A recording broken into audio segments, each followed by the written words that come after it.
continuidade, a gente vai fazer uma pequena discussão sobre as principais demandas que nós, analistas do comportamento, recebemos quando estamos inseridos nesses contextos. Aqui na nossa tirinha vem, é um quadrado? Certeza. É um triângulo? Certeza absoluta. Quer dizer, filho, antes de concluir, olhe por todos os lados, olhe os outros lados. Então, na análise do comportamento, nós procuramos uma relação causal baseada em dados. Nós não estamos aqui para inferir informações a partir de concepções pessoais. Nós precisamos avaliar o contexto desse sujeito, o histórico de reforçamento dele e tentar identificar esses discriminativos, essas consequenciações que estão influenciando nesse comportamento. Então, vamos fazer algumas pontuações sobre a Lei Brasileira de Inclusão e sobre a Lei do Autismo, que vão facilitar o nosso entendimento acerca da atuação, da análise do comportamento nos contextos das pessoas que têm que são elegíveis como público-alvo da educação especial. Então, na Lei Brasileira de Inclusão, a avaliação da deficiência, quando for necessária, ela será biopsicossocial, realizada por equipe multiprofissional, e deve ser interdisciplinar, considerando os impedimentos nas funções e nas estruturas do corpo, os fatores socioambientais, psicológicos e pessoais, a limitação no desempenho de atividades e a restrição de participação. Considerando essas especificidades, o Poder Executivo que seria o responsável por criar instrumentos para avaliação da deficiência. Na nossa legislação, nós temos algumas especificidades que consideram, por exemplo, a particularidade do médico perito quanto da avaliação da deficiência para o benefício do BPC. De uma forma geral, a Lei Brasileira de Inclusão ela pressupõe uma mudança em outras legislações, porque ela considera que essa avaliação ela deve ser multiprofissional, né? Nossas legislações elas se baseavam numa avaliação pedagógica. E quem é essa equipe multiprofissional? Essa equipe multiprofissional ela se encontra na perspectiva do SUS, né? Na rede do Sistema Único de Saúde. Então é lá que a gente vai conseguir identificar uma equipe multiprofissional que possa realizar esse atendimento. Na Lei Brasileira de Inclusão, nós identificamos a figura de alguns suportes, vamos dizer assim, acerca da pessoa com deficiência. Então, nós temos o atendente pessoal, nós temos o profissional de apoio escolar e nós temos o acompanhante. Então, na Lei Brasileira de Inclusão, o atendente pessoal seria aquela pessoa que é membro ou não da família, que pode ou não receber remuneração, que assiste ou presta cuidados básicos e essenciais à pessoa com deficiência no exercício de suas atividades diárias, excluídas as técnicas ou procedimentos identificados com profissões legalmente estabelecidas. O profissional de apoio escolar seria aquela pessoa que exerce atividades de alimentação, higiene e locomoção do estudante com deficiência e atua em todas as atividades escolares, nas quais se fizer necessária em todos os níveis e modalidades de ensino. Em instituições públicas e privadas, excluídas as técnicas ou procedimentos identificados com profissões legalmente estabelecidas. Considerando as demandas que nós temos no perfil escolar, o profissional de apoio escolar é o mais próximo que a legislação garante para atuar com pessoas com deficiência de uma forma geral. Observe que a responsabilidade do profissional de apoio escolar, que também é chamado de profissional de apoio à inclusão aqui no nosso município, é o traslado, a alimentação, autocuidados e higiene. Esse profissional ele não é responsável pela atuação junto à questão comportamental. Na legislação, só as pessoas com autismo têm direito a um atendimento especializado. E esse atendimento especializado, quem determina que é especializado, é a equipe multiprofissional que atende o sujeito. Na legislação, na Lei Brasileira de Inclusão, não consta a obrigatoriedade de fornecer um AT, por exemplo, para a criança. A obrigatoriedade da lei é o profissional de apoio à inclusão, né? O profissional de apoio escolar. E a responsabilidade dele é alimentação, higiene e autocuidados e traslado dentro da escola. E também a figura do acompanhante, que é aquele que acompanha a pessoa com deficiência, podendo ou não desempenhar as funções de atendente pessoal. E aí a gente vem com algumas outras informações fazendo esse comparativo com a Política Nacional de Proteção dos Direitos da Pessoa com Transtorno do Espectro Autista 2012-2013. A pessoa com transtorno do espectro autista é considerada pessoa com deficiência para todos os efeitos legais, né? A gente já discutiu isso. A atenção integral às necessidades de saúde da pessoa com transtorno do espectro autista, objetivando o diagnóstico precoce, o atendimento multiprofissional e o acesso a medicamentos e nutrição. Na questão da política da pessoa com autismo, né, é importante observar que ela já considera alguns pontos que a literatura aponta como importantes e relevantes no atendimento ao autismo. Principalmente relacionados à identificação precoce, né, cada vez mais cedo a gente consegue fazer essa identificação, e o acesso tanto à equipe multiprofissional como a outras estratégias que são pontuadas pelas pesquisas na área como importantes. Em casos de comprovada necessidade, e aqui vem o diferencial, em casos de comprovada necessidade, a pessoa com transtorno do espectro autista, incluída nas classes comuns do ensino regular, terá direito a um acompanhante especializado. Nessa legislação, e para o público e para as pessoas com autismo que fazem parte do público-alvo da educação especial, né, que nós já identificamos, que está previsto em lei a figura do atendimento especializado. E dependendo da equipe multiprofissional, esse atendimento especializado é visto como um atendimento voltado, por exemplo, para um acompanhamento terapêutico, no qual serão trabalhados os comportamentos adaptativos desse sujeito. E aí vem a tirinha do Armandinho, que ele tem, né, um amigo dele que diz: eu não sofro de Asperger, que é uma modalidade de autismo leve. Tudo bem que eu vejo as coisas de uma forma um pouco diferente, mas eu sofro mesmo do preconceito dos outros. Então, com o passar do tempo, isso a gente tem evoluído bastante, quer seja pela ampliação do diagnóstico, pela ampliação dos critérios, pela clarificação desses critérios, né, que ficam cada dia mais claros para a população e para os profissionais, nós temos realmente um avanço nessa realidade. A partir disso que a gente discutiu, a gente vê a questão da contextualização histórica. Então, contexto educacional, saúde e assistência social. Na perspectiva histórica, a gente vai discutir um pouco sobre a importância de entender o conceito de massificação do acesso à escolarização. As crianças com deficiência, auxiliabilidade e superdotação, historicamente, elas não, e transtornos invasivos de desenvolvimento, historicamente elas não estão incluídas, não estavam incluídas no processo de escolarização, até pela dificuldade de acesso, de ingresso, permanência e progressão da criança. Ela tendia a sair do sistema. Com o passar do tempo, o avanço, tanto nas técnicas de escolarização, como no entendimento da importância do processo de inclusão social e inclusão educacional, essas crianças passaram a fazer parte cada vez mais da escolarização e do acesso a bens e serviços em geral. O que acontece? Acontece que nós temos diversas demandas relacionadas à educação familiar, à educação profissional e à escolarização desse público.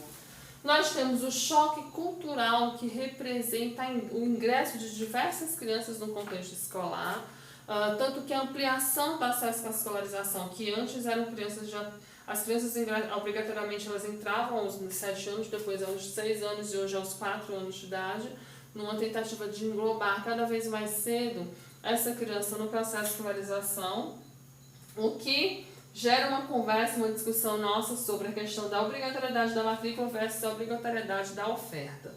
Quando há uma obrigatoriedade de oferta por parte do governo, consequentemente vai haver uma obrigatoriedade da matrícula. Então, hoje é obrigatório que as crianças, a partir dos 4 anos, sejam matriculadas na educação básica. A educação básica no Brasil corresponde à educação infantil a partir dos 4 anos, passa pelo ensino fundamental 1 e 2 e até o ensino médio. O ensino superior não faz parte da educação básica. Hoje nós temos a Base Nacional Curricular Comum, que não vai fazer parte das nossas discussões, porque a Base Nacional, por si só, ela tem uma demanda de discussão, então eu recomendo que vocês leiam a Base Nacional Curricular Comum para que a gente possa ter essa discussão mais ampliada, mas entendam que esse percurso histórico que está sendo pontuado é importante para que a gente entenda qual é a realidade que a gente está discutindo, que a gente está enfrentando dentro do processo de avaliação do comportamento múltiplos contextos. Então, considerando isso, nós temos diversas perspectivas de análise de comportamento na educação. A análise de comportamento é a perspectiva da educação como tecnicista e redutora do homem. Então, durante muitos anos, a análise de comportamento foi vista como algo limitado a esse processo tecnicista, quando não é. Os dados empíricos mostram que nós temos trabalhado incessantemente para melhorar a promoção de qualidade de vida da população, principalmente no que diz a garantir que pessoas historicamente excluídas dos contextos, elas possam ser realocadas a esses espaços, capacitando os espaços no atendimento a essas pessoas e treinando e trabalhando, ensinando habilidades e competências que são necessárias à promoção de qualidade de vida delas. Então, a gente tem barreiras, historicamente, barreiras ao diálogo e ao desenvolvimento e implementação de propostas viáveis que podem colaborar com a educação brasileira. Por conta dessa dificuldade, nós temos tido, uma modificação da perspectiva muito recente em relação à importância da análise do comportamento nos contextos. A nossa tirinha vai falar o seguinte: mordi a goiaba e vi a larva, então goiabas têm larva. Calma, mano, não generaliza, algumas goiabas têm larvas. Ou ao menos uma goiaba foi ter larvas, teve larvas. Ou uma goiaba tem uma larva. Aí o Armandinho vem e fala: na verdade, já tem metade da larva, porque ele comeu a outra metade. Então, a análise do comportamento é esse tipo de comportamento que a gente deseja estimular. A pensar, a avaliação lógica, discutir, considerar as múltiplas especificidades, entendendo que cada criança tem a sua contribuição de acordo com as próprias características no processo de aprendizagem. Daí vem uma discussão sobre o que seria essa dificuldade de aprendizagem na perspectiva da análise do comportamento. Então, para a análise do comportamento, a tríplice contingência da avaliação ela vai considerar a avaliação das características do contexto, as características do sujeito e as características da condição. Essa avaliação nós vimos na disciplina passada. Então, para a gente importa avaliar o contexto, avaliar o sujeito, avaliar a condição ou demanda que está sendo empregada naquele momento como um motivo de encaminhamento da criança. Considerando o nosso público, o público-alvo da educação especial, a deficiência, a alta habilidade e as especificidades, por exemplo, no caso da criança com autismo, correspondem à condição ou à demanda. Mas antes disso, vem uma série de outras variáveis que a gente tem que avaliar, considerando o contexto do sujeito, para entender se aquela demanda por si só se explica ou se ela é explicada pelo contexto do sujeito ou pela estratégia de aprendizagem que ele selecionou. Então, as estratégias de atuação. A nossa principal estratégia de atuação é o atendimento educacional especializado, enquanto promoção de educação. Então, o atendimento educacional especializado para a educação especial e a atuação psicopedagógica para a sala de aula regular. O atendimento educacional especializado é o veículo de atendimento da educação especial e essa avaliação e atuação psicopedagógica na sala de aula regular é importantíssima. Há uma necessidade de aumento da cobertura da escolarização para que cada vez mais cedo essas crianças ingressem na escola e esse diagnóstico precoce aconteça. A formação de professores capacitados para entender que o processo de ensino-aprendizagem ele deve acontecer de forma individualizada. Uma capacitação técnica para que ele consiga avaliar isso e realizar um procedimento de ensino que obedeça a critérios claros, que atenda à linha de base, os objetivos da intervenção e consiga quebrar esse procedimento de ensino em unidades auto-reforçadoras. A consultoria colaborativa e o ensino colaborativo são duas estratégias que historicamente têm funcionado enquanto união entre o ensino regular e o ensino especial. A consultoria colaborativa corresponde ao profissional técnico, a capacitação suplementar à escola, ou seja, a terapia ou profissional que vem tentar atender as necessidades do professor e do aluno. Sempre pense na consultoria não como uma hierarquia do superior e inferior, mas como uma parceria. O consultor está ali a serviço do professor e não o contrário. No ensino colaborativo, o professor de ensino regular e o professor de ensino especial trabalham juntos, ou co-ensino. É uma perspectiva mais imediatista, mais própria, mais presente na nossa realidade. Seria uma atuação complementar, utilizando as próprias estratégias do ambiente escolar. A legislação atual, ela discute algumas estratégias que podem ser, ou algumas situações em que isso pode estar acontecendo. Então, Então, na nossa tirinha, mais uma vez, a gente traz aquela discussão do Armandinho sobre a nota. A prova foi muito fácil, meus pais vão ficar felizes com essa nota, mas eu não sei nem que nota foi essa. Ah, não, a nota não foi muito boa. Então, a nota, na perspectiva da análise do comportamento, não é critério de avaliação.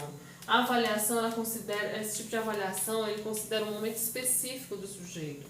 A avaliação da análise do comportamento é uma avaliação funcional. Eu preciso conhecer o contexto, as características do sujeito, as características da demanda, para que eu possa entender como é que ela funciona. Qual a relação da análise do comportamento com esses contextos? Aí vem uma tirinha na qual o Armandinho, ele responde, tem de limão, tem de maçã, qual você prefere? Aí ele diz, eu prefiro ser essa metamorfose ambulante do que ter aquela velha opinião formada sobre tudo. E é claro que os adultos vão estranhar uma criança repetindo um trecho de Raul Seixas. E aí a mãe dele pergunta, Raul Seixas? Onde você viu Raul Seixas? E aí o pai dele está cantando, você será capaz de sacudir o mundo. Então ele vê os pais, ele vê as figuras de referência e reproduz o comportamento das figuras de referência. Na aula passada a gente discutiu um pouco sobre modelação e modelagem. Então aqui a gente vai aplicar esses conceitos que a gente discutiu na aula passada, tentando entender como esse processo de aprendizagem acontece nos contextos específicos. Então, segundo Skinner, a análise do comportamento ela tem o papel de gerar conhecimento que nos capacite a lidar com esse comportamento, ou seja, né, tanto os humanos quanto os infra-humanos, de modo mais eficiente. No jargão técnico dos analistas do comportamento, isso pode ser descrito como o compromisso da ciência comportamental com a previsão e controle do comportamento. Não previsão e controle no sentido pejorativo, mas no sentido de antecipar-se a, uma vez entendendo como esse comportamento funciona, eu posso promover situações de aprendizagem, eu posso alterar situações de aprendizagem, eu posso otimizar essas situações. Então, falar em previsão e controle do comportamento parece ser algo que coloca em risco ou nega a liberdade e a criatividade humana. Sugere que o homem é uma máquina e que o comportamento humano é simples e não complexo, que ele seria linear e não mutável.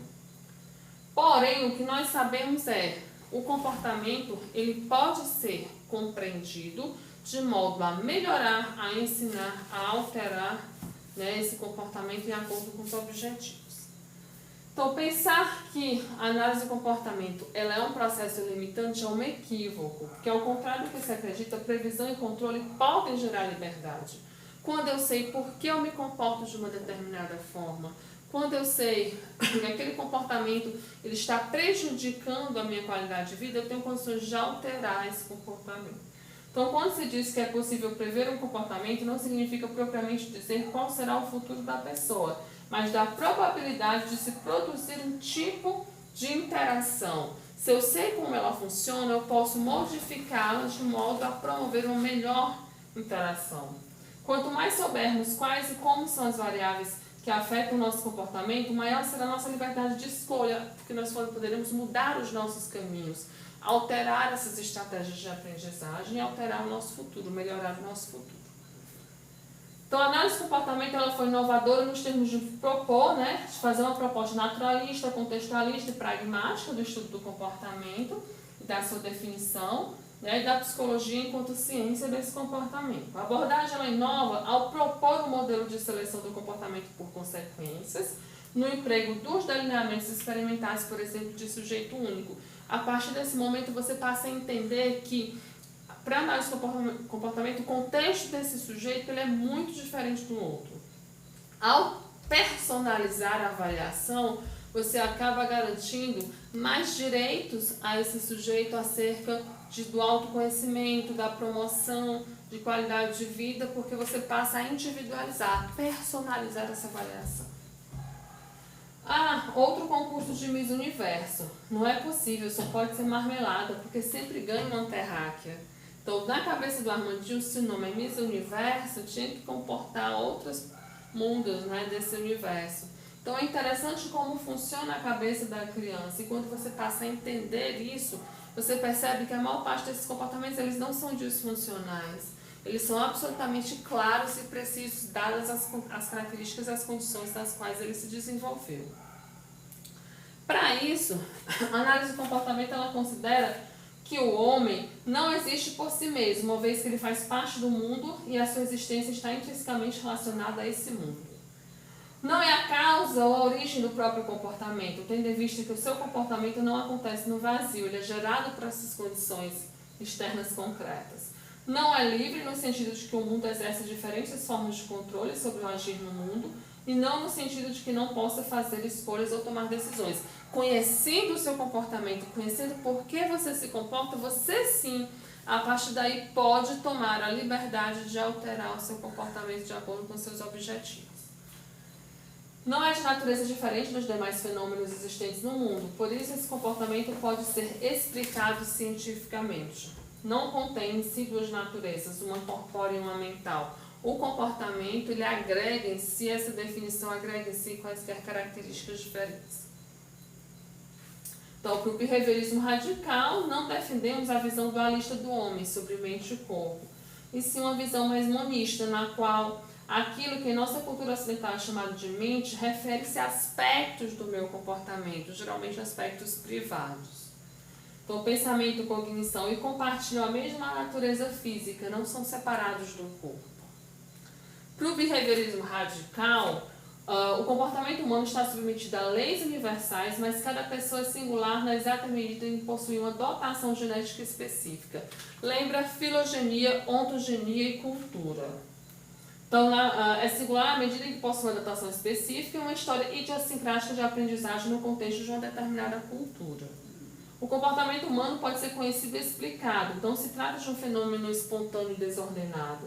E esse comportamento é uma relação, ele constrói o mundo à sua volta e nesse processo ele também está se construindo, pois as consequências, a consequenciação do comportamento é que aumenta ou diminui a probabilidade da resposta acontecer. A cada nova relação vamos ter, portanto, um homem e um mundo diferentes. Assim, o homem é visto como um sujeito ativo e não como receptáculo que sofre passivamente essas influências. Ele modifica o comportamento à sua volta e é modificado por ele. A partir dessa concepção de homem, de sujeito dentro do contexto, a gente percebe que o papel da educação para análise do comportamento considera a sobrevivência do grupo. A partir do processo educacional, a gente consegue manter, selecionar comportamentos que garantam a nossa sobrevivência, repassar esses comportamentos para os nossos descendentes, discutir entre nós e modificá-los. Então, a sobrevivência do grupo ou da cultura está associada à produção de liberdade, dignidade e qualidade de vida para todos os seus integrantes. Então, uma forma de garantir isto é o de estabelecer nos membros da cultura comportamentos que sejam vantajosos para ela, tanto para esse membro como para o seu grupo. Então, a escola ela vai ter um papel fundamental de ensinar comportamentos que sejam significativos para os alunos dentro desse contexto de grupo. Então, vamos lá. O objetivo da educação, então, é o desenvolvimento de comportamentos que sejam vantajosos no futuro. Isso aí vai envolver ensinar comportamentos que devem dar chances ao indivíduo de contribuir com a sobrevivência da sua cultura. Por exemplo, treinar o autocontrole, treinar a resolução de problemas e a tomada de decisões. Utilizando o exemplo da tirinha. Então, Dinho, a consulta está marcada há mais de um mês, eu prefiro ficar doente. Fale com ele, Ruth, você que é a médica. Nós estaremos no consultório com você, filho. Mas vocês me odeiam, né? Então, assim, além de querer levar ele para consulta com o pediatra, que geralmente ele pode estar tomando algum tipo de vacina nessas consultas, também vão estar presentes para presenciar esse problema, essa situação que para ele é problemática.